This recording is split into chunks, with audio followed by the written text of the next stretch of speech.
That good?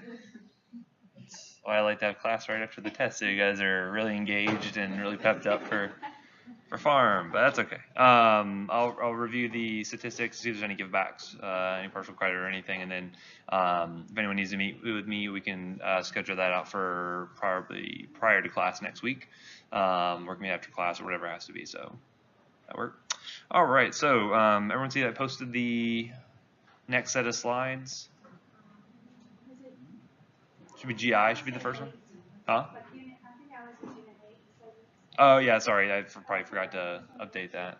Those title slides are usually the ones I always forget to get there. But you guys see the GI slides? Okay. So we're gonna get started with GI stuff. I'm probably gonna repost. I'll put an announcement out. I'm probably gonna repost the nephro stuff. I need to hack and slash that a little bit for the sake of time here, since GI is pretty big. But anywho, let us start with GI stuff. We're gonna talk about GERD first. Have you guys covered any GI stuff already? Just started. What did you guys talk about? Okay, all right, so that'll kind of go kind of hand in hand what we're talking about today, so that should be fine. All right, so what is GERD? Gastroesophageal refluxes. So what does that mean? Acid's coming up through the esophagus. What's the pH of stomach acid? It's like 2. It's very, very acidic, right? So you're damaging all of that esophageal tissue. So we don't want that. We're going to look at things that we can do to deal with that acid, either decrease production of it or if we can neutralize it. Those are going to be the main things we're going to look at in trying to treat GERD. Also, having this reflux esophagitis, that's just where you have inflammation of the esophagus, obviously. Some patients may have more of a kind of a physical issue with this, where if you have, like, say, lower esophageal sphincter pressure, things like that can allow for escape. But a lot of it can be due to excess production of stomach acids. Some of it can be related to food and stress and all kinds of things like that. Obviously, as you get more severe damage done to the esophagus, that's where you get like things like erosive esophagitis, and then you can have actual Barrett's esophagitis, where you have this very significant amount of damage being done to the esophagus over time. Why is this a bad thing? Yeah, cancer, esophageal cancer is the big risk. That's why I want to deal with this. Obviously, quality of life is going to be the first thing it impacts the patient, but cancer can be another thing you worry about kind of more long term.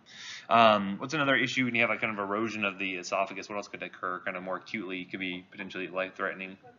Yeah, so if you like perforate the esophagus, or if you have like a variceal bleed or things like that can happen in the esophagus, that can be potentially pretty bad. So anyway, I'm not going to cover too much about the epidemiology, but who can this affect?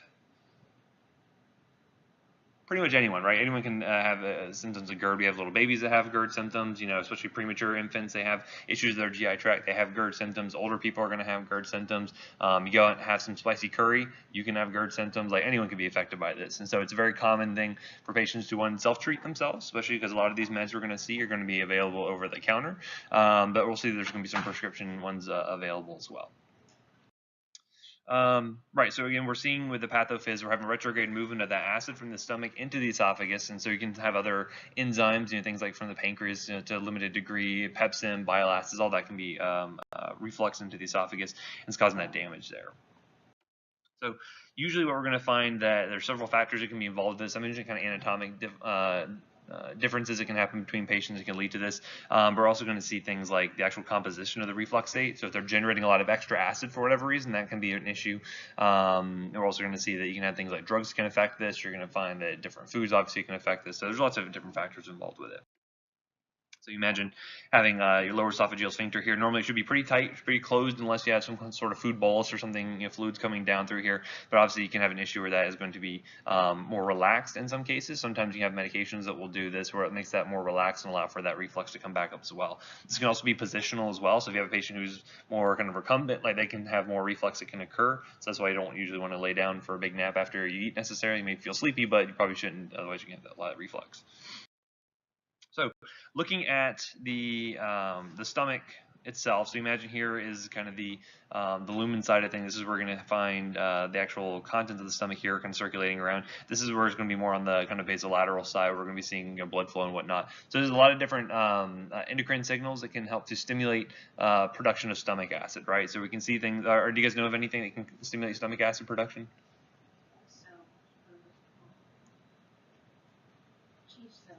Yeah, so chief cells we're gonna see production of things like gastrin and whatnot, right? So that can help to stimulate gastric acid secretion. What else?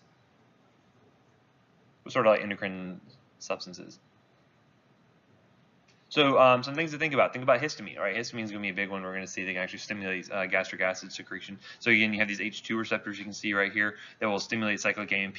That will help to stimulate this pump here. We have transition or this switching of potassium for hydrogen. As you pump those hydrogen ions out into the stomach, that's what's going to lower the pH of the content there, right? And so this is important because we do know another name for these pumps. They pump protons. Proton pump, right? So that's where our PPIs are going to come into play because they're going to be proton pump inhibitors. That's going to be important. Another thing is acetylcholine. After you eat a big meal, what nervous system gets stimulated?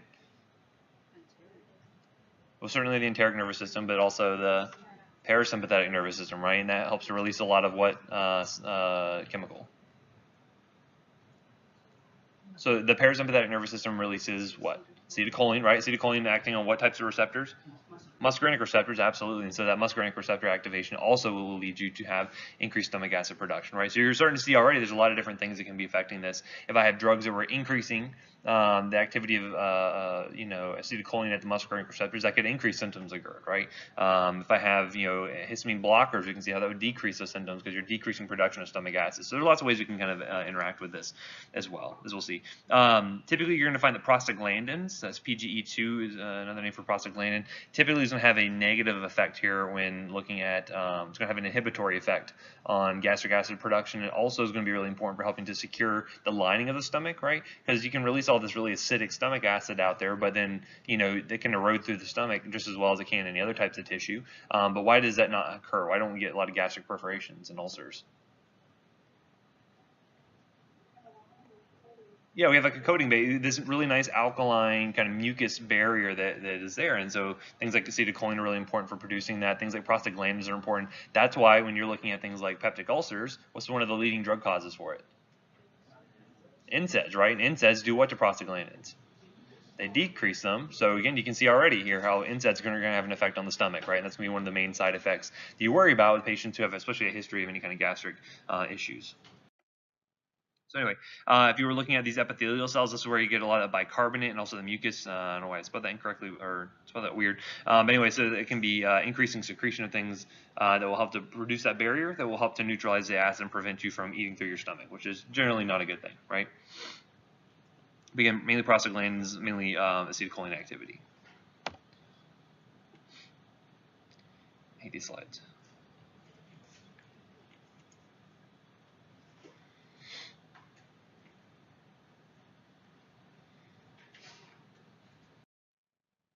You guys able to hear me all right in the back? I heard some rumblings that you guys may not be able to hear me super well.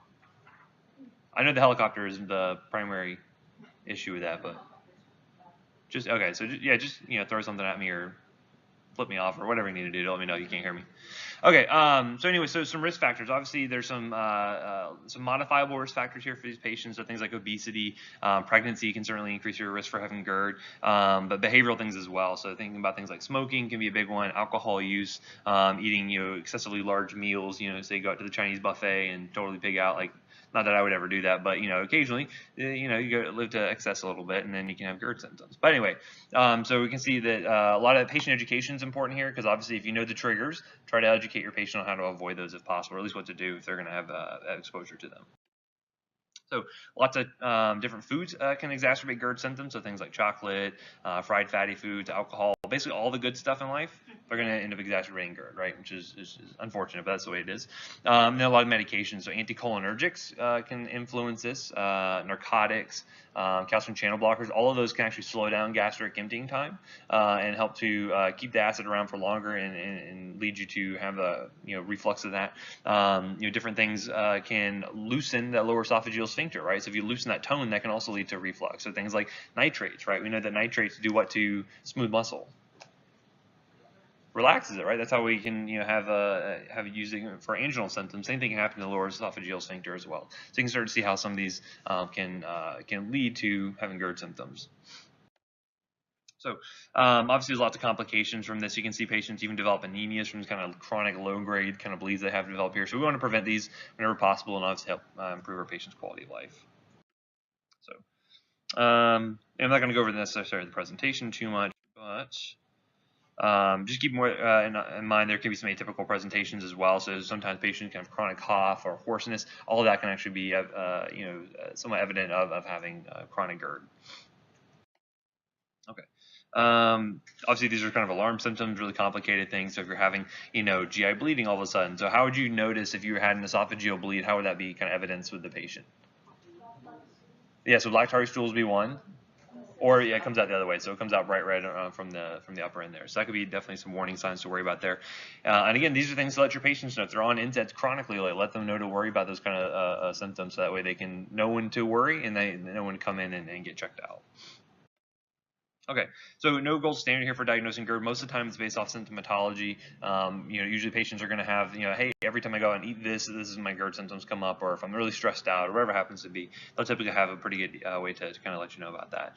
In some cases, you may need to do something a little bit more invasive. So sometimes they'll do endoscopy. This can be useful to help to visualize if there's any kind of damages happening there, especially like kind of more chronic GERD.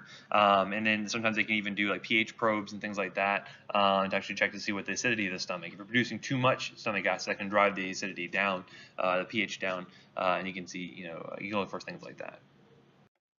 So anyway, so our goals here, we want to alleviate or eliminate any symptoms of GERD. We want to decrease the number and the duration of episodes, and then really for more patients with kind of chronic issues, this is where we want to help them to promote healing of that injured mucosa, right? So you'll see that the drugs can be utilized to help kind of achieve these goals. Okay, so obviously first thing is lifestyle modifications, but how many patients usually go through with all your lifestyle modifications you educate them on? Yeah, you're right. They're not very successful with that in a lot of cases, right? So I like my spicy curry. I'm going to keep eating it. Come hell or high water, I'm going to do it. But so sometimes they'll listen to you, but in a lot of times they won't. They just want to have drugs that can help them to fix the issue, and so we have plenty that can help with that. So we're going to look mainly at the pharmacological interventions here, but certainly there are things like interventional therapies that can help with this. There's certain surgeries we'll do for kids. Have you guys ever heard of like Nissen? Like fundoplasty, I believe is the rest of the term. But basically, there's a thing where you can take part of the stomach and kind of loop it over the lower esophageal sphincter and actually attach it there and make it so that pressure's higher to prevent that reflux. That's a kind of a common pediatric GI surgery you may see for some of those patients. And that's about the extent of my details on about that, since we don't do a lot of surgery in the pharmacy world. Anywho, lifestyle modifications, if you can get them to lose weight, that's going to be useful. If you can get them to elevate the head of the bed, because obviously gravity is going to help keep the stomach acid down out of the esophagus, that's going to be useful. And then looking at dietary changes, smoking cessation, alcohol cessation, all those can be very useful there. All right, so the meds that we're going to focus on here for treating GERD, we're going to have antacids. We're going to have our H2 receptor antagonists. You guys remember which other types of antihistamine drugs we talked about before? Which receptor they affected? H1, right? So when you think about like your diphenhydramines, for allergies or for sleep, like that's H1 blockers. These are going to be our H2 blockers we're focusing on here. We'll talk about proton pump inhibitors, and then we'll talk about a few kind of miscellaneous agents like prokinetics. What do you think prokinetics do? They're going to speed things along the GI tract, right? They're going to have kind of a motility, trying to move things a little bit faster. Because again, you have some patients who have what you call gastroparesis. Anyone know what that is? Yeah, basically you have this, you see this sometimes in diabetic patients, where basically they have some nerve damage done chronically, where they have an issue kind of passing food through the pylorus of the stomach, and so they can have, classically, like they'll vomit up kind of food that looks like it hasn't really been digested very well. And that's kind of one of those things. Prokinetic agents can kind of help with that. So, the three things that we can do to help with treating GERD, we can neutralize excess acid. Right, so we can actually neutralize what's already been produced. We can reduce what acid's actually being secreted in the first place, so prevent it from actually being made. And then we can enhance the gastric mucus defense, right? So we can help to enhance that barrier. That's also going to be useful for helping to alleviating some of these symptoms. So in order to neutralize excess acid, we're going to use an antacid, right? So we're going to basically be able to neutralize those. And you're going to find that there's a couple different varieties we have available. Anyone know of any antacids off the top of their heads? Yeah, Tums are the biggest one, right? So you always think of Tums as being a kind of go-to antacid. Anyone know what salt that is? It's calcium Carbonate, yeah, so calcium carbonate is going to be Tums. So again, usually there's some sort of base attached to, so sodium hydroxide is another good one. Magnesium hydroxide, these are going to be basic molecules that are going to be able to neutralize the acid, and we'll see what those kind of chemical reactions look like in just a second. You're going to find there's some differences between them. Some of them are going to have better neutralizing capabilities than others. Some of them are going to be more palatable to some patients than others. Anyone know what like eating a Tums is like? Huh? Delicious. Some people love Tums. What's kind of the texture though? Chalky, yeah, so it's kind of that chalk because basically it is chalk. So some people will find that very palatable. There's liquid formulations, there's tablets, things like that. So there's lots of different options you have available to you. So if you can look here, again, you're not going to have to reproduce these, but you can kind of see the reactions that are happening here. When you have HCl being the primary stomach acid in the stomach, it's going to be adding or combining with things like sodium hydroxide to form salt. You're going to get water produced there, and then carbon dioxide. So based on that, what kind of symptoms do you think you could see a side effect potentially? A lot of buildup of CO2. Where's that gas going to go? They might have burp, right? So again, think about the chemical reactions you have happening here. Calcium carbonate, this is going to be the Tums we'll talk about. There's aluminum hydroxide and magnesium hydroxide. These are the primary ones you're going to see being used, and we'll talk more about these in detail. So sodium bicarbonate, otherwise baking soda, you could just go and grab some baking soda and just down that, and that would work just as well as any tablets or anything like that I can give. Probably not quite so elegant, but this is going to very quickly neutralize that acid. The big thing to worry about with these patients is that we saw that it turned into table salt, essentially, sodium chloride. That's going to get absorbed by the patient, right? So we already talked about with our hypertension stuff, the more salt you're going to intake, the more water you're going to hold on to as well. So you can understand where a lot of fluid retention comes from, a lot of gas production there. And again, if they are already hypernatremic to begin with, this could kind of make them even worse from that standpoint. So again, be aware of some of these electrolyte shifts you can have when giving some of these antacids. The other thing, a lot of these antacids are going to be relatively short, of limited utility, because again, when your stomach is detecting that the pH is rising, what does that stimulate your stomach to do? Produce more acid, right? It's going to be one of these negative feedback loops where it says, hey, I'm not acidic enough, I need to produce more acid to try to get back down to homeostasis, right? So you're going to find that in some of these cases, you're going to have these antacids stimulate more gastrin release. Gastrin is going to stimulate more acid production. So again, there's going to be a limited benefit here. So these are not going to be great for really chronic, long-term management of GERD symptoms, but these are good for kind of a quick fix, right? So you think about you go and eat super spicy, Thai food or something. This can be good to help neutralize those acids kind of right there, right? And when you're normally producing the most stomach acids. Yeah, when you eat, right? Because you need to digest that food, right? So those are going to be the times where you're going to want to use your antacids when you're producing the most acid, essentially, right? That makes sense?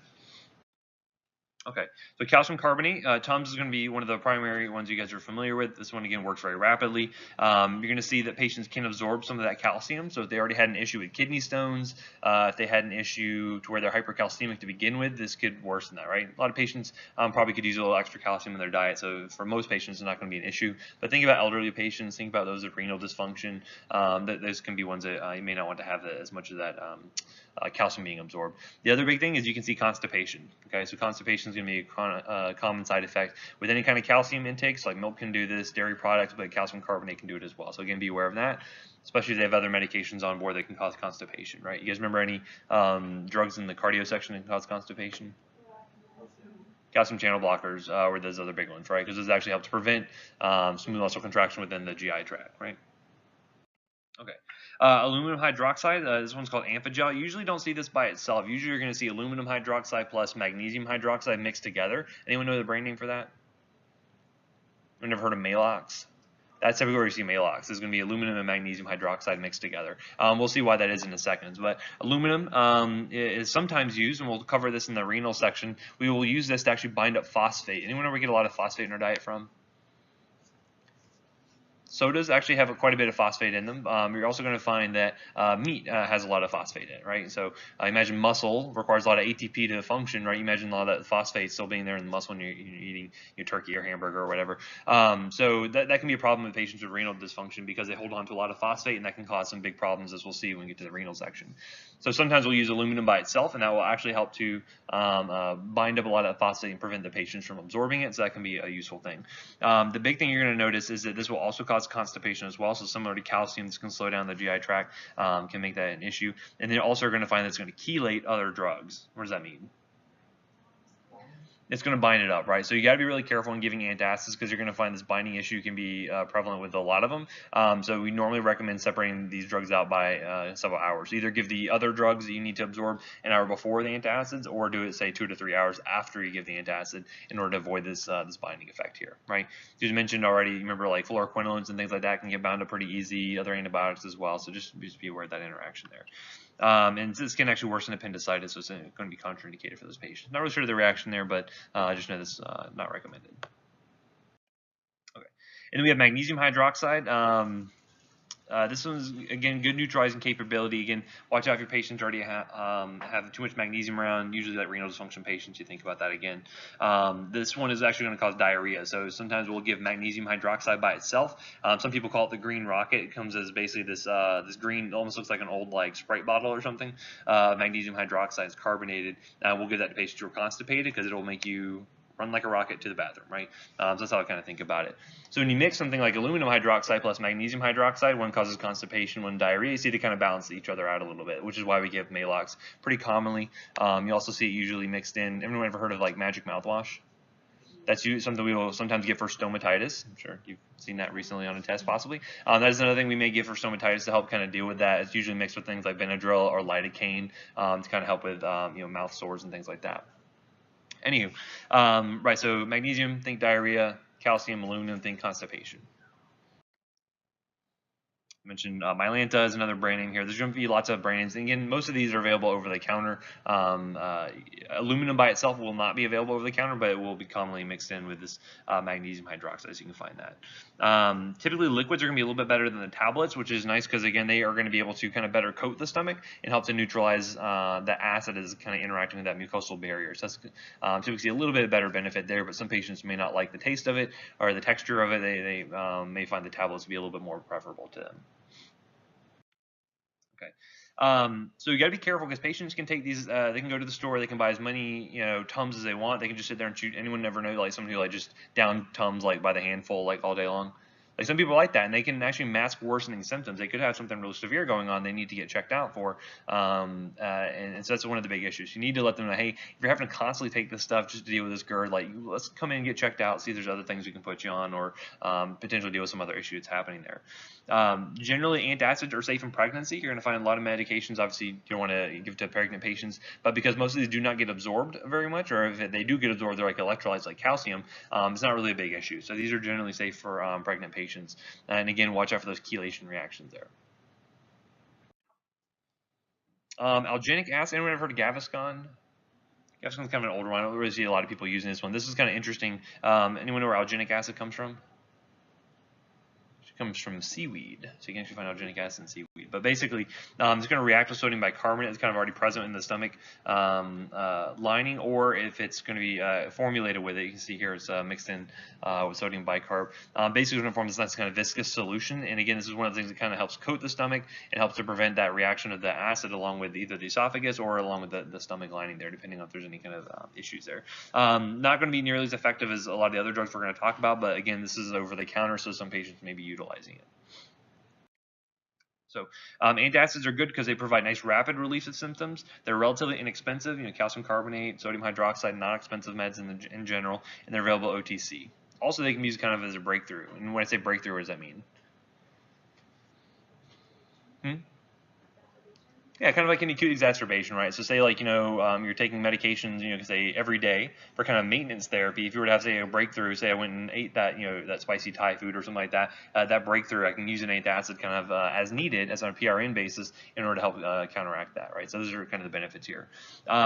The effects of the antacids are relatively short-lived, right? Once they neutralize that acid, your stomach's still free to produce more acid. So it's going to be a relatively short-lived effect. Will not be useful for helping with healing of the injured mucosa, right? So that's not going to be great there. And oftentimes they're going to require multiple doses throughout the day. I mentioned the constipation, diarrhea issue, and then also the potential for drug interactions. So they're good generally, but they're not really going to be kind of the mainstay of kind of chronic therapy for patients who have really kind of more chronic GERD symptoms. So the next thing we can do is focus on reducing gastric acid secretion. This is generally where we're going to get the most bang for our buck as far as therapy goes, being the most effective at really driving down those GERD symptoms by decreasing the amount of acid to be producing in the first place. So several ways we can do this. One of them is going to include giving an H2 receptor antagonist. So we'll look at drugs that can do that. Basically, by blocking those histamine receptors, you kind of prevent one of the kind of primary stimuli to engage that proton pump and produce new stomach acid. So that can be very, very useful here. It's going to help with blocking kind of this basal amount of stomach acid being released, right? So when I say basal, what does that mean? Kind of like your stomach's producing a little bit of acid kind of all the time, right? But then when you have a stimulus like you're eating, that's going to stimulate you to produce more of it, right? So that kind of basal versus kind of a bolus amount of acid being produced. These are going to be useful. These can kind of help to work throughout the entire day to help produce less stomach acid and help to reduce these symptoms from occurring in the first place. So you're going to see less pepsin being released, less volume and hydrogen ion concentrations in those secretions there. So again, very effective. And for a long time, we only had H2 blockers really to use from this standpoint. Obviously, the other drugs that came along to kind of supplanted the H2 blockers are, just talked about them already. PPIs, yeah, PPIs are going to kind of be the newer kids on the block, so to speak. But we still use quite a bit of our H2 blockers. We'll see. A lot of these are available over the counter still. So you're going to have drugs like cimetidine, ranitidine, famotidine, and nizatidine. All these are available over the counter. Some of these are also available IV, which is nice. Obviously, the antacids you have to give orally so they can neutralize the stomach acid. But a lot of these can be given IV. If you had a patient who say it was MPO, or if they had really significant esophagitis or something like that, we really wanted to heal the stomach or heal the mucosa, this can be very useful to give from an IV standpoint. So. Indications you can give it for peptic ulcer disease. You can use it for GERD symptoms. Anyone know what Zollinger-Ellison syndrome is? Ever heard of that? It's this hypersecretory condition where you're releasing just way too much stomach acid. Can be very severe GERD symptoms, very severe erosion of the mucosa there. So not super common, but this is one of the indications you could also use it for. So a lot of these over-the-counter varieties are available as an oral preparation, and most of them are going to be released through the kidneys. So again, renal function is one of those things you want to watch out for these. Do need to adjust those to make sure they're not going to accumulate. In general, the H2 blockers are very well tolerated, though, so you really don't run into a whole lot of issues as far as side effects go with these. Now, bless you. Of course, there's some risk if you were to say hold on to way too much of the stuff. So say you had like renal failure, you never adjusted the dose. You could see certain CNS side effects, but again, very rare do you ever find this coming up clinically. And some of these can also cause some blood discouragement, just like thrombocytopenia, but again, pretty rare. On my scale of like really dangerous drugs versus pretty safe drugs, like this is kind of closer to the water side of things than like the arsenic or something, right? So you're going to find that this is probably effective in around 60% of patients or so. They tend to be more effective than your antacids or even placebo, right? Because it's always important to compare things to placebo to make sure you don't just have the placebo effect there. But typically more effective than your antacids. They're going to be able to provide kind of day-long relief. They can provide 24-hour coverage, whereas the antacids can't really do that very easily. Any of the agents are going to be fine. They're going to be pretty much interchangeable from an efficacy standpoint. Dosing might change a little bit, and they all tend to be a little bit more expensive than the antacids. Okay, so it's again another cost consideration for your patients. And they're also going to be pregnancy category B, so relatively safe to use in your pregnant patients, which is a good thing, right? You always want to limit how much drugs you're going to give to pregnant patients, but this one may be an okay one to use. So typically a lot of them are dosed twice a day to give you good 24-hour coverage. And again, some patients will use these on an as-needed basis. So if they know they're going to be eating a food trigger for them, they can go ahead and take that beforehand to try to prevent any kind of GERD symptoms, right? This is not going to be super effective if they're already producing a lot of the acid, already having symptoms. Typically want to take these beforehand. Antacids are better for kind of that acute treatment of GERD symptoms, right? Now, and then some patients will just take them either daily or just scheduled, 2-3 times a day, whatever happens to be for the drug, because if they know they're going to have kind of chronic symptoms, they can take this just to get daily control, essentially. The only drug interaction to really worry about, and this is why I never recommend people use cimetidine. I actually just say use any of the other ones, just don't use cimetidine, because of the fact this one has a very potent CYP3A4 inhibitor. It's going to interact with a ton of drugs. It can interact with your statins. It can interact with some of the psych meds. It can interact with so many things. We just don't want to go ahead and use that one. And again, it's one of the things available over the counter and can very much put your patient in a very dangerous situation from a drug side effects standpoint, right? So again, never recommend this to your patients. Okay, next up we have the proton pump inhibitors. Again, these are the newer ones. They are starting to have some of these become available over the counter. So you see things like omeprazole and esomeprazole. Those are starting to become more over the counter, more available to your patients. So you may see some people kind of treating themselves with these. This is nice because of where they're going to work at. You can see here they're going to work directly on this proton pump, and it's important because it doesn't matter how much histamine is being released, doesn't how much acetylcholine activity there is, how much gastrin there is. You're kind of stopping it right here at the very end of the line, right? So by inhibiting that pump, and basically these are going to be kind of these irreversible inhibitors of the pump. So once they attach to that pump, till that cell produces a new one, they're not going to really be making any acid. So these are very, very potent agents at decreasing gastric acid secretion, which is very nice. And so even after like 7 days of kind of consistent use, you have about 95% inhibition of these cells. You can still produce some stomach acid, right? But it's going to be much, much less volume than you would have otherwise. So a couple of drugs we have here. We have omeprazole, which is kind of one of the first ones. And then you'll note esomeprazole. What do you think the relationship is between these two? The esomeprazole is one of the enantiomers, right? So it's one of the chiral molecules out of omeprazole. So those two are kind of chemically related. There's lansoprazole, which is Prevacid. There's pantoprazole, which is Protonix, and then rabeprazole, which is Asifex. Some of these are also available IV, which is again very nice if you have a patient who's in the hospital. Is NPO is, you guys know what NPO is? Nothing by mouth. All right, so nothing coming into the GI tract. So these are very, very nice because you have this IV option. Again, they're very, very potent at inhibiting gastric acid secretion. So again, our indications here are generally if a patient fails an H2 blocker, they can move on up to a PPI, or you can just jump straight to a PPI. It just depends on how severe their symptoms are, how much damage has already kind of been done from a mucosal damage standpoint, and also cost is going to be another big thing, right? So obviously if they can't afford to use these drugs, then they're probably not going to get them. So you really don't see a ton of adverse effects associated with this, but some concerns of using a PPI. Anyone ever heard of like a risk for osteoporosis with using things like Nexium? So the reason for that is that calcium, in order to be absorbed very readily from the GI tract, it needs to be in a more of an acidic environment. So by raising the pH up of everything, you inhibit how much calcium you can really absorb. So you think about these older patients who are having a lot of GERD symptoms, they're probably either osteoporotic or kind of heading in that direction. If you're inhibiting how much calcium they're going to absorb, obviously that can lead to worsened effects of that. So that's one of the concerns you have with that. Patients may either need to separate out their PPI from the calcium, or they need to increase the amount of calcium they're actually going to be taking there. So one thing to consider. Also, if you think about the stomach, is it full of bacteria, or is it pretty sterile? pH is 2 in the stomach. Generally pretty sterile, right? So there is some concern. We see this a lot with patients who are, like, say, in the ICU, and when you're really chronically stressed, or like really medically stressed, you're producing a lot of cortisol. Cortisol has kind of a natural kind of anti-inflammatory kind of activity. What does that do to prostaglandin synthesis?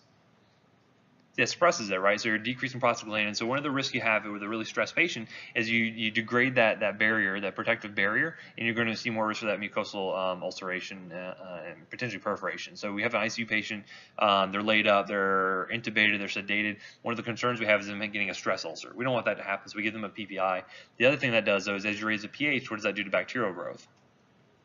Makes them more hospitable to the bacteria. They're going to be more likely to grow, and then you can actually see secondary pneumonias and things like that crop up. So that's another concern we have due to these kind of microaspirations from the GI tract. So again, some concerns to consider, but in general, very well tolerated by most patients.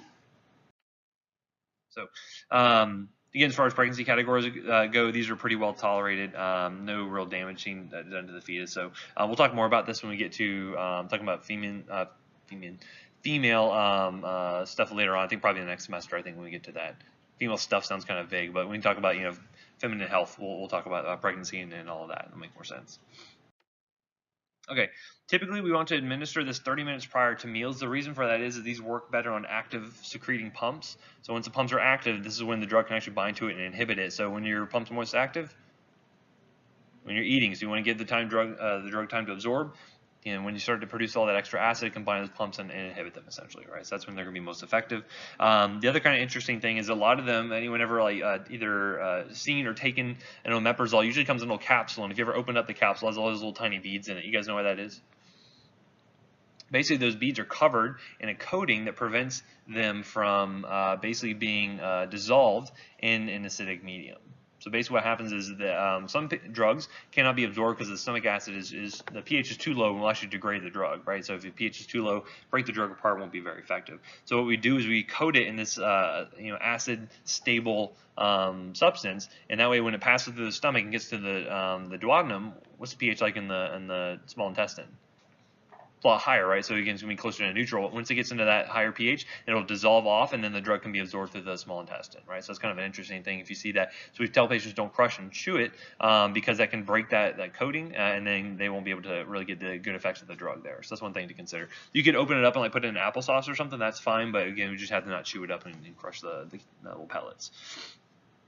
Okay. Other than that, not a ton of drug interactions. They don't inhibit CYP3A4 themselves, but if other drugs were inhibiting CYP3A4, they could be affected. But generally, it's not going to be a big clinical worry for the most part. Okay. And again, OTC omeprazole is available now. So again, it's a little bit more expensive than your H2 antagonist, but a lot of patients have access to this now than they did before, which is really nice because it's kind of a pain to have to go and get a prescription for this every time you wanted some Nexium, or I can't remember if it's Nexium or which other one.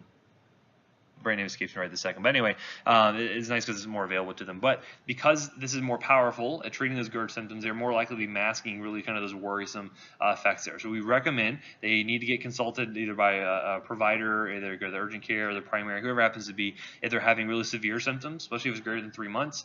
They're having any kind of nocturnal heartburn. That can be a sign of kind of a hypersecretory disorder. They start to have more severe symptoms, especially if anything that's kind of mimicking, chest pain. Like a lot of people think, their chest pain kind of mimic as upset stomach. That's one of those things you want to check out. So any of these things are things you need to go ahead and get checked out for, right? So again, same thing here, to kind of reiterate the same points. So, when patients should be educated on when to come back to get checked out. Obviously, if you've told them to use it, they can use it for more than 3 months or so, but we recommend that on the OTC labeling, so that way patients know, hey, not to take this forever. They probably need to get checked out if it's going to be more of a chronic issue. Okay. We also have a gastrin inhibitor, so this will actually inhibit the activity of gastrin here, which is going to be important. So we have a drug called octreotide. This is actually an analog of a hormone that your body produces called somatostatin. And this actually blocks gastrin release. So sometimes we'll use this if a patient has a gastrinoma, which is basically a tumor that's secreting gastrin and causing increased secretion of stomach acids. We oftentimes use this more for patients who have variceal bleeds, usually like in hepatic patients, but they're bleeding from the esophagus. This drug also helps with that as well. So if you ever see like an octreotide drip, that's usually what we're using it for, is for one of these GI manifestations. This one's available IV only, and so again, usually used on the inpatient side. Okay. Next up, we're going to look at mucosal protecting agents. This is kind of the last category here of drugs we can use. So first off, we have colloidal bismuth. Anyone ever heard of Pepto-Bismol? Probably have taken Pepto-Bismol at some point in their life. So this is useful because it helps us coat the stomach lining, kind of helps to protect the lining of the stomach a little bit more effectively into the esophagus than the lining could on its own. That will also do things like inhibit pepsin activity, which can also be useful to help decrease more acid secretion. One thing to note is that you will see that patients will have blackened discoloration to their stools when they take Pepto-Bismol, which is important because we mentioned what's evidence of an upper GI bleed. Black tarry stools, right? So it's one of those things where you want to make sure that they are aware of that, so they don't think that something bad's happening when it's really not. Also, if you ever give Pepto-Bismol to a patient and then did like an abdominal X-ray, you can actually see these like little punctate marks all over the GI tract, and that's due to the bismuth because it's actually radio opaque. So if you ever see that, you're like, looks like my patient got shot with like buckshot or something like that. It's just going to be the Pepto-Bismol. The other thing to consider though is that bismuth subsalicylate is the most common variety of this. That salicylate, you don't want to use that in what type of patients? Kids less than 16, after a virus, right? So they have a virus. This is not the thing. And if you think about, kid who's, got a virus, they may have a lot of stomach upset, like gastroenteritis. You may jump to, I'm sure my mom had given, and she was a nurse, and she must have given this to me countless times, but I'm still alive, so I guess it was not that big a risk of Ray's syndrome. But again, it's one of those things you educate patients on and they need to know about. Okay. Another drug we can use is called carafate or sucralfate. Basically, this is an aluminum salt that is not readily absorbed from the GI tract. And again, once it hits an acid, it forms this kind of thick paste that, again, is going to help coat the stomach and help enhance that protective barrier. This is another common one we use for patients who have either chronic GI issues.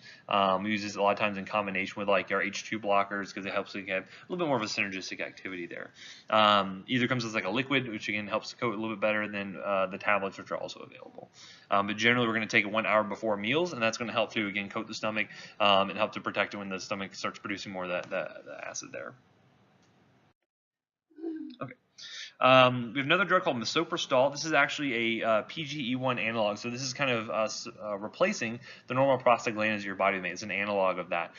So this is again going to help to enhance that mucosal barrier by producing more mucus, more bicarbonate. So this can be very, very useful. And in some cases, you may actually, if you have a patient who had an NSAID-induced ulcer, you would give Misoprostol plus an NSAID at the same time in order to help protect them. Nowadays, you have some other drugs we can use, which we'll talk about. But this is also going to be kind of a prokinetic agent, so you can see a lot of abdominal cramps and diarrhea associated with this. And this is actually contraindicated in pregnancy. Does anyone know why? So this can actually be used as an abortifacient. Anyone ever heard that term before? Basically, it can induce an abortion, essentially. So this is actually a drug that has, if you have like an ectopic pregnancy, a drug similar to this could be used. It's actually kind of interesting because when I first started interning in a hospital, it was at St. Vincent's up in Jacksonville. Does anyone know what religious affiliation they have? They're Catholic, and so they actually did not even carry this drug because of that. Their religious standards that, well, we just don't even want to carry this drug because it can be used for this indication.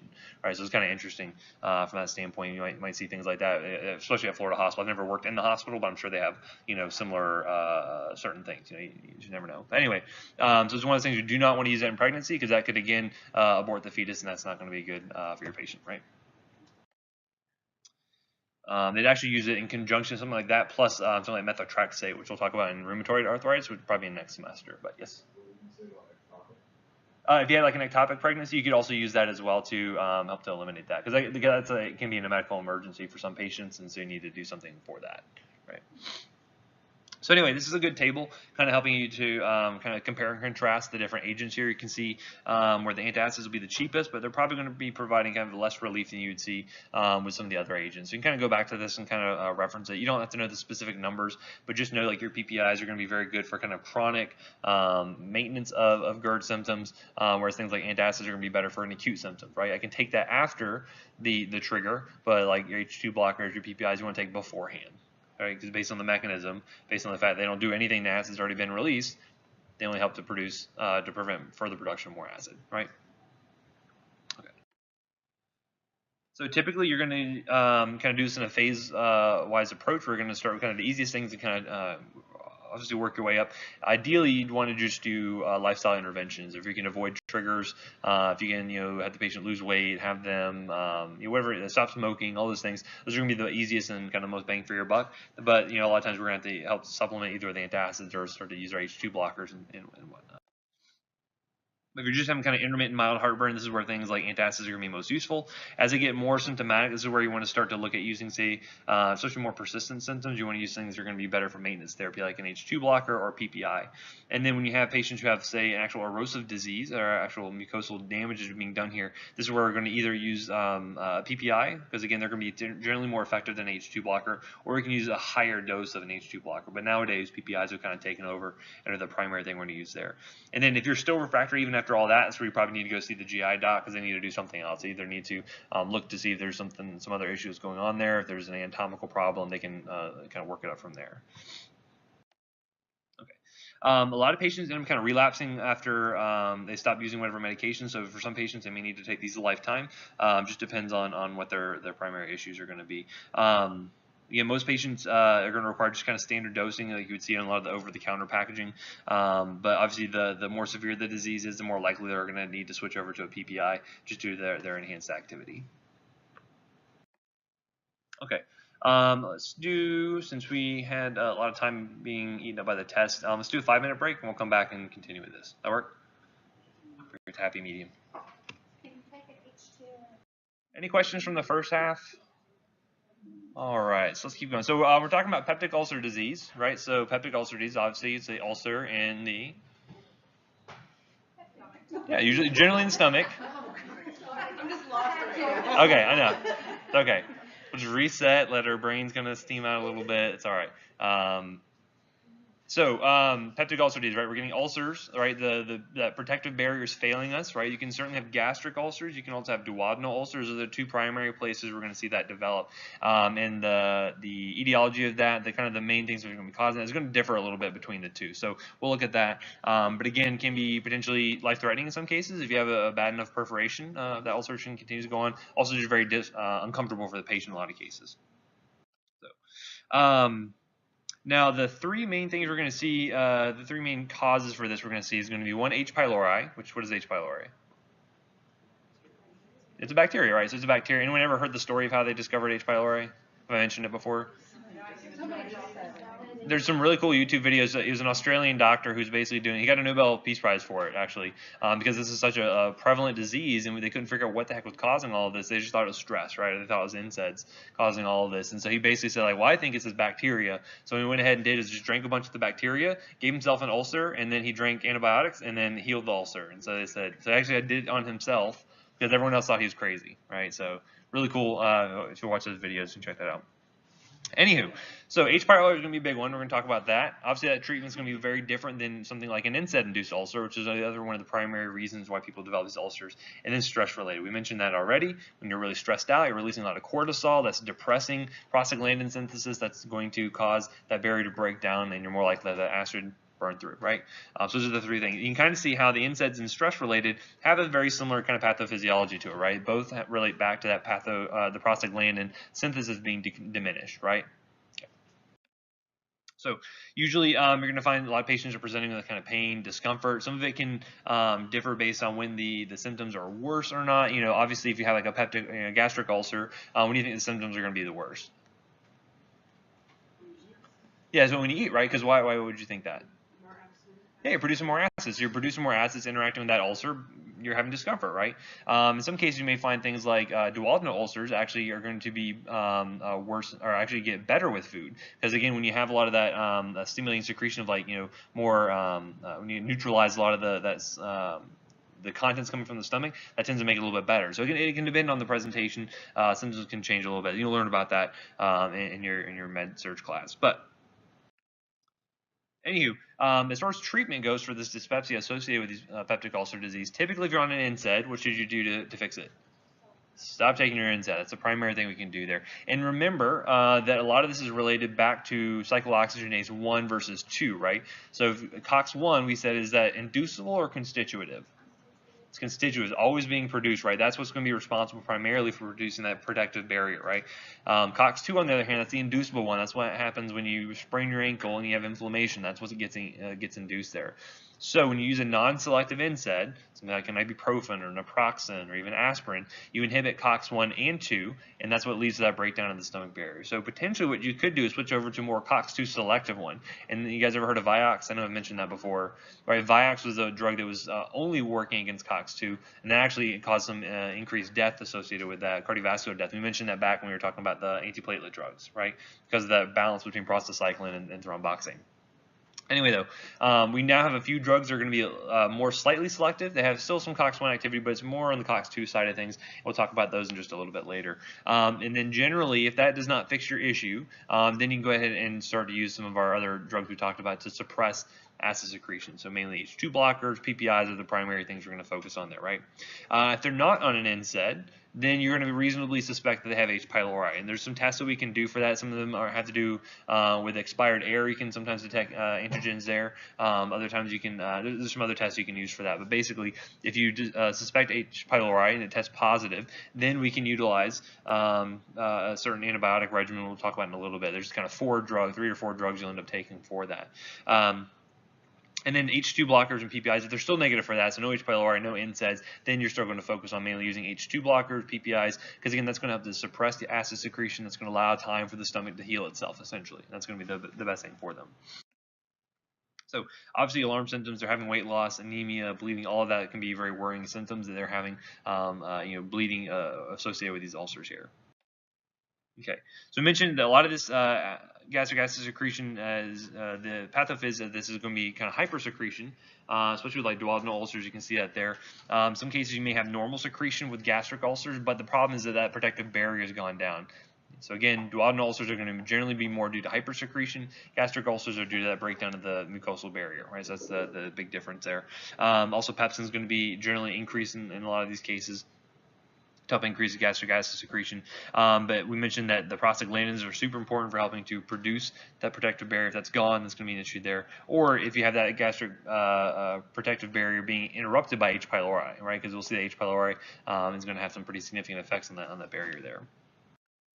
So obviously risk factors are going to include like H. pylori, NSAID use is going to be the two big ones, and then obviously smoking.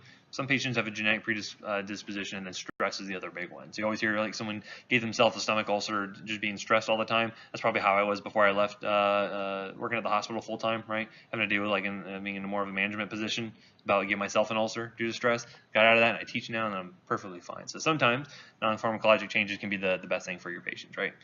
You guys may all have stomach ulcers right now, especially after that test, right? So just don't take my test anymore, and then you should be fine.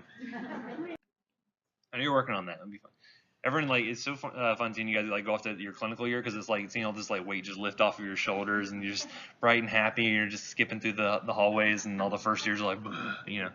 Anyway, so again, the presentation is going to differ based on the duodenal ulcers versus gastric. Again, I'm not going to get too far into this. I'm not going to have you diagnose these patients on the exam, but I will have you decide, based on if it's H. pylori or an NSAID, like what the treatment's going to be based on that. Okay, so in some cases you can have some the complications that show up here. GI bleeding obviously being one of the more common ones you can see here. Sometimes you have obstruction that can develop, but this is not super common. That's going to be usually related back to these duodenal ulcers, and they can lead to a lot of nausea, vomiting associated with that. Just because there's an obstruction, stuff's got to go somewhere. It usually comes out the top end there. And then the perforations are really kind of the dangerous thing. It's where we're about killing our patients when you have a perforation of the lining there. Okay. So again, treatment I mentioned is going to be really dependent on the cause of the ulcer, so whether it's H. pylori or NSAIDs. Whether this is kind of the initial presentation of it or it's more recurrent, that can be really guide our treatment as well, because we need to figure out what worked well before, what didn't, maybe is not working quite so well now, that leads to this recurrence, and then whether any kind of complications have occurred here, right? So again, you got to make sure you treat those, especially any life-threatening ones. So I mentioned that PPIs, H2 blockers are going to be kind of our primary agents here, and they take time to work though, right? Because again, your stomach is always producing a little bit of acid, and so you can't get rid of all of it, because otherwise you wouldn't really digest your food very well. And so you're going to find that they need to be on these for anywhere between 4 to 8 weeks to really allow time to allow that ulceration to heal up, right? And which one do you think is going to work more quickly, PPIs or H2 blockers? Which one's kind of working on the actual pump that produces so the PPIs tend to have a shorter treatment time, because again they're more potent at blocking acid secretion, right? Because again, I can block histamine, but I still have things like acetylcholine, I have things like Gastrin, all of that can help to produce more acid. But if I'm blocking the actual pump that produces it, basically that's going to be the rate limiting step there, right? So generally treatment's going to be shorter with a PPI. That's generally what we're going to recommend for our patients, okay? The gastric ulcers tend to be larger and more difficult to heal than the duodenal ulcers. That's just one thing to keep in mind. And then you're going to find that if you don't eradicate H. pylori, if you don't give them the appropriate duration of treatment or the right kind of antibiotic regimen, they tend to relapse within 1 year. So that's another thing to consider there. You need to make sure you really get rid of that H. pylori to eradicate the problem. So obviously our non-pharmacologic therapies, if we can avoid certain triggers, that's great. If we can help to eliminate their stress, that's awesome. Get rid of smoking, alcohol, all those kind of good recommendations you're going to have for your patients. Big thing though, have them avoid NSAIDs, right? So even if they have an H. pylori induced ulcer, NSAIDs can still aggravate that. So I would just recommend, what could you use instead if you had like a headache? It would not really interact with that. Or if I have a fever, what's going to use? Tylenol, absolutely. Tylenol is always a good go-to, right? Because that's not going to have any effects on cyclooxygenase 1 or 2. That's going to be a very safe alternative. That's what we recommend for most patients. Hey, don't want to take an NSAID, go ahead and use acetaminophen instead. Okay, so again, looking at our treatment, obviously we have the same agents that are going to be available here. We're going to add in a few extra antibiotics, because I know you guys love antibiotics. We're going to talk about them again in order to treat H. pylori. Okay. So obviously your H2 receptor antagonist will be effective, and for a long time that's all we had. But you'd see that you'd have a healing rate of about 95%. If you kind of went on the longer side of things, but it took about 4 to 8 weeks or so. And again, it's requiring the patient to be compliant that entire 4 to 8 weeks with it, right? So again, may not be effective for everybody, but again, also going to be more effective than your antacids. Okay, and any of them you can use. You can use ranitidine, you can use famotidine. Any of those are fine. Which one should you not recommend? Yeah, the C1, the cimetidine, right? So cimetidine is going to be no good, right? Because of what? Yeah, the CYP3A4 inhibition. So we don't want to have that. So that's why we're going to avoid those. Avoid that one, I should say. They're pretty cost effective. They tend to be cheaper than PPIs or other types of therapy, and they can be effective in most cases. And then also they're available in liquid formulations. If you have a kid you're dealing with, IV formulations are also available. So again, lots of options here you have with your H2 blockers. Now, with proton pump inhibitors, on the other hand, you can get away with healing within 2 to 4 weeks. That kind of goes to show you a lot shorter treatment time. If your patient can afford it, they have the ability to use this. This is generally going to be a little bit more effective for your patients. They'll have the same absolute healing rates as H2 blockers, but can just do it in a faster time frame, which is nice. And again, all these agents are equally effective. Any of those you could recommend: omeprazole, esomeprazole. If you had to convert a patient, say your hospital only carried omeprazole, and your patient took esomeprazole as an outpatient, and they're taking 20 milligrams a day, what could you convert 20 milligrams of esomeprazole to for omeprazole?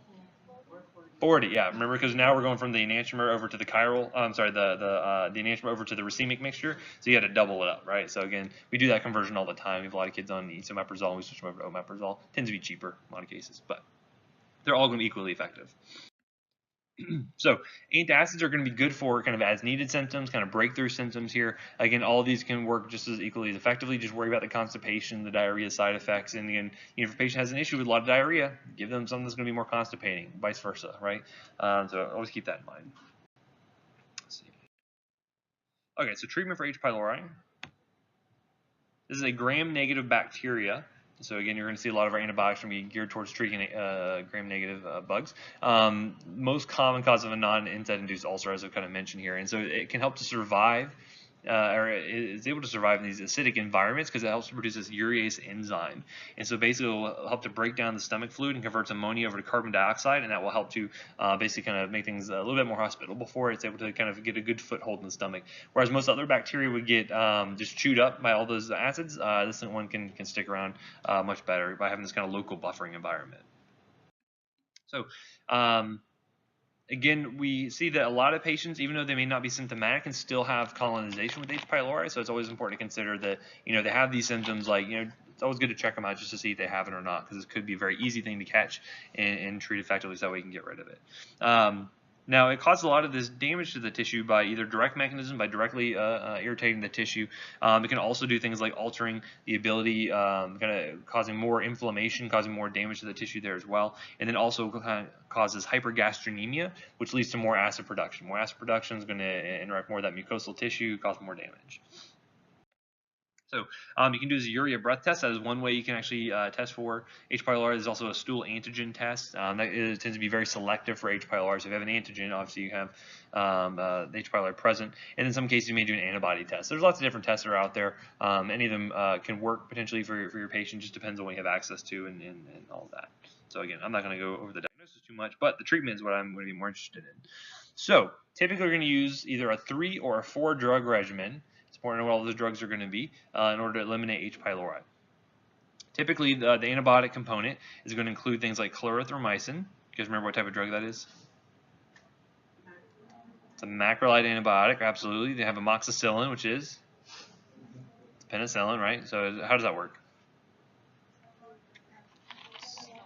Cell wall inhibitor, beta-lactamase inhibitor, right? So it's going to help block that. We have metronidazole or flagyl. You guys remember where we used that? What we used it for?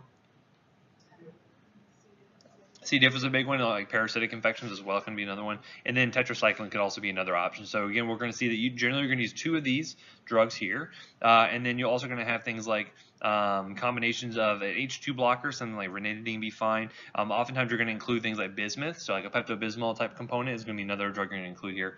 And we'll talk about the proton pump inhibitors are kind of supplanting a lot of these regimens and becoming much more used. So mentioned the bismuth preparations. Typically some of these pills come in a combination pack because we know they're going to use these very commonly to treat H. pylori. So this helps with compliance. So they don't have to take 4 different medications. They can just take 1 or 2 essential, which can be nice. And so there's an example here. We have ranitidine plus bismuth plus citrate. Citrate also can help to have more of an alkalizing kind of effect here as well. And so basically this is going to be useful because it helps to stimulate kind of endogenous prostaglandins, which again is one of those things we're kind of missing, and will help to suppress H. pylori proliferation there. So you can use that. You can use Pepto-Bismol by itself. There's even one called Helidac, actually includes bismuth plus metronidazole plus tetracycline. So there's lots of different options there. I just want you guys to know what the actual 4 components of the drugs you're going to use. So bismuth is typically one of the ones you're going to use. So again, 2 drug regimens generally not recommended. There's too high a failure rate for that, so we don't like that.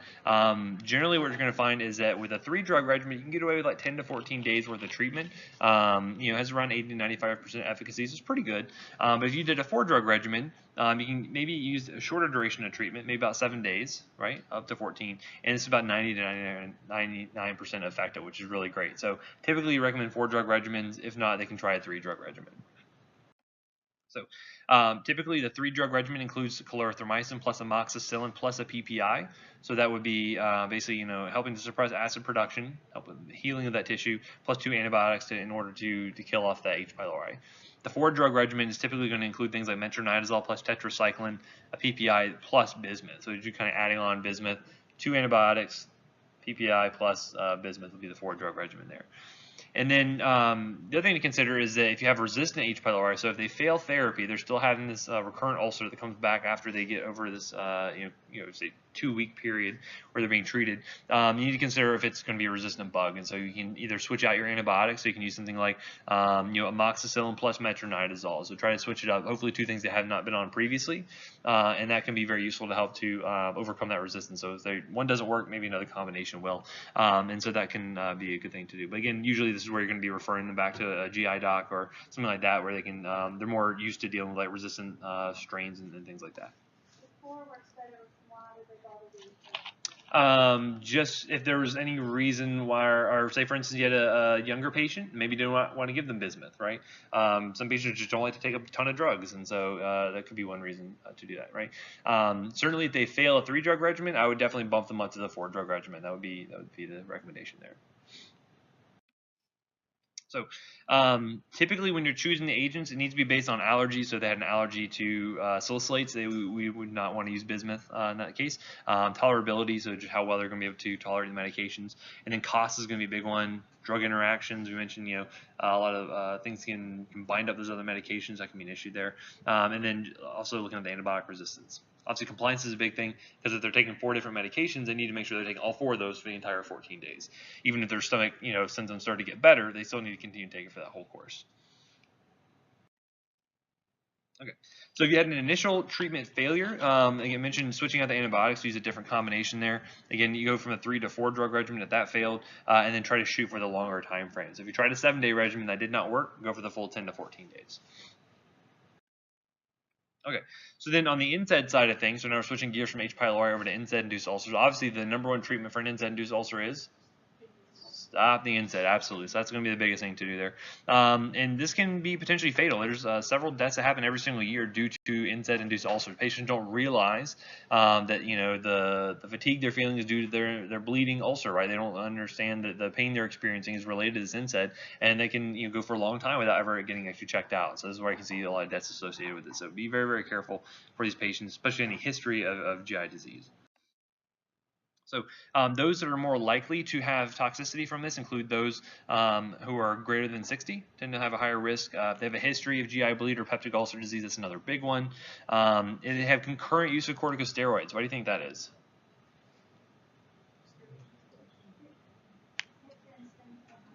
Yeah, so it's also going to inhibit prostaglandin synthesis. So now you got kind of a double whammy. NSAIDs are working the same way the corticosteroids are. You don't need to know this this equivalent, but basically, 10 milligrams of prednisone a day is really nothing. That's really not a ton of drug there. So any kind of corticosteroids. Now, would this include like your inhaled corticosteroid for asthma? No, it's going to be systemic corticosteroids they're taking. So if you had a patient, and think about like a rheumatoid arthritis patient who has really severe pain associated with that, a lot of their drugs are going to be on include corticosteroids and NSAIDs. And so it's a very common type of patient who's going to have an issue with this. So if they're on high dose or multiple NSAIDs, they have concurrent anticoagulants. So say they're on warfarin, or say they're on dabigatran, or anything like that, that can increase their risk because again, their blood's thinner, they're more likely to bleed. And if they have any kind of major organ impairment, they tend to have higher risk as well. Yes, ma'am. So what do you do for those patients who are like always on NSAIDs? Do you give them something to coat their stomach, or like? We're going to talk about that in just a second. All right. Thank you for giving me a good segue into that. We mentioned the pathogenesis of this already, though. A lot of it has to do with that COX-1 inhibition. So this is why the non-selective NSAIDs, even aspirin, are going to be the biggest offenders for this, because they don't really discriminate between COX-1 and COX-2, essentially. And again, you're going to find that as far as the presentation goes, the ulcers don't necessarily correlate very well with the presence of pain, because again, what do NSAIDs do for pain? They're an analgesic, right? So you may not feel as much pain because you already have an analgesic on board. So that's another thing to consider there. So looking at the actual presentation of H. pylori versus NSAID, this is something you may you can refer back to, maybe kind of give you a clue as to which one you're dealing with for your patients. But typically, H. pylori, you're going to see more duodenal ulcers versus NSAIDs. You tend to see more gastric ulcers, and that makes sense based on the direct effect it has on that protective barrier in the stomach. You're going to find that H. pylori tends to be more pH dependent versus less pH dependent. So this means that it doesn't really matter how much acid is being produced by the stomach. The barrier is a big problem with the NSAIDs, and so it's going to be causing these symptoms regardless how much stomach acid you're producing there. These patients can be oftentimes asymptomatic, which again is another big worry, why patients can go for so long without having symptoms manifest, and by then the damage has already been done. It might be too late for some of those patients, and they tend to have more severe or life-threatening GI bleeds. That's the other big thing. These tend to be the more severe sick patients you're having to deal with NSAID-induced ulcer. Okay, so we mentioned stop using an NSAID. If that's not possible, we're going to consider either reducing the dose, that can be one thing we can try there, or if we can change over to a COX-2 more selective agent, or acetaminophen. Acetaminophen would be the best bet, because again, that's going to have no effects on COX-2 or COX-1 for that matter. But if you could switch over to something that's a little bit more selective, so I don't know if I have it in here in the slides, but you guys have heard of celecoxib or Celebrex?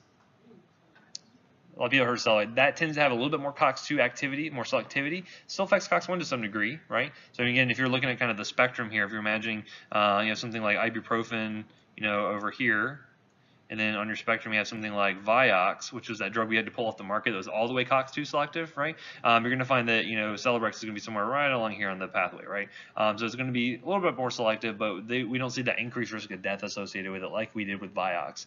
And so because of that, we can get away with utilizing that. So Celebrex, celecoxib is the primary one we use there. There's a few other ones, but I don't want to get too in depth on that. We'll talk more about that in the room section later on. So in addition to that, if you can get them off the NSAID, that's always going to be preferable. You also want to test them for H. pylori. Some patients may have a combination of NSAID-induced ulcers plus H. pylori. So again, you want to treat them for that if present. And then again, we're going to be focusing mainly on using our PPIs if possible. If that's not available, if the patient can't afford that, then you can switch back over to something like H2 blocker or something like that, right?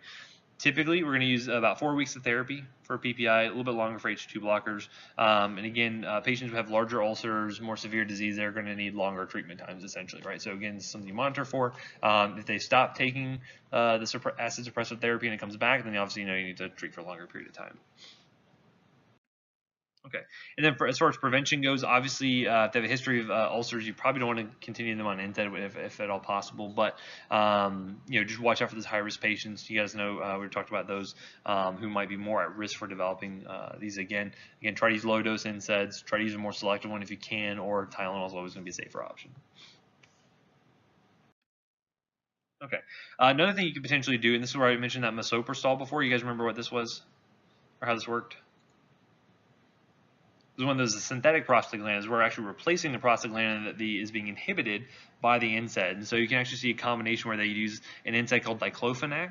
They were mixing this with Misoprostol together, and it's called Arthrotac. So you might imagine you use that for like osteoarthritis, rheumatoid arthritis. So that's one combination you might see out there. But again, remember it's category X. You do not want to use this on anyone who may become pregnant or who is pregnant, because it will potentially trigger an abortion of that fetus, which is no good. So typically you're going to find that as far as preventing the ulcers from occurring in the first place, so if you have one of those high-risk patients, you can give them potentially misoprostol in addition to their NSAID to help prevent the ulcer from happening in the first place, especially the history of it. You're going to find that PPIs, giving that along with their NSAID, can be just as effective as misoprostol. So I don't see a ton of people who are on this, but if they're at high risk, go ahead and start them on a PPI plus the NSAID, and that can hopefully help to prevent an ulcer from occurring in the first place. Because again, prevention is always worth more than trying to get fix a problem that's already there, right? Okay. And then as far as like maintenance goes for healed ulcers, again, largely we don't need to worry about continuing maintenance therapy, especially if you eliminate the problem. So if you got rid of H. pylori, it shouldn't pop up again. If you got rid of the NSAID, it really shouldn't pop up again. So we don't need to do it too often. But if they have really recurrent disease or they're really high risk, if they have chronic NSAID use or smoking, those are the people we may want to leave on, say, lifelong PPIs, or at least during while they have those exposures that are putting them at high risk. Those tend to be patients who are going to just be on that for a long time. Okay. So again, if you are doing the, if NSAIDs are discontinued or after H. pylori eradication, again, you could try using lower dose of the drugs potentially. So you always want to try to use the low dose as possible. But if they do have like a recurrent of disease, you go back to full force, go back to the full treatment period. That way you can help to get rid of those ulcers. Okay. All right, so that's the first GI section. You guys have any questions? I have a few extra minutes, I think. You guys want to continue on, or you guys want to? Because we'd like to go wallow. Yeah. It's out to feet. Yes, okay, I'll let you guys go. Okay.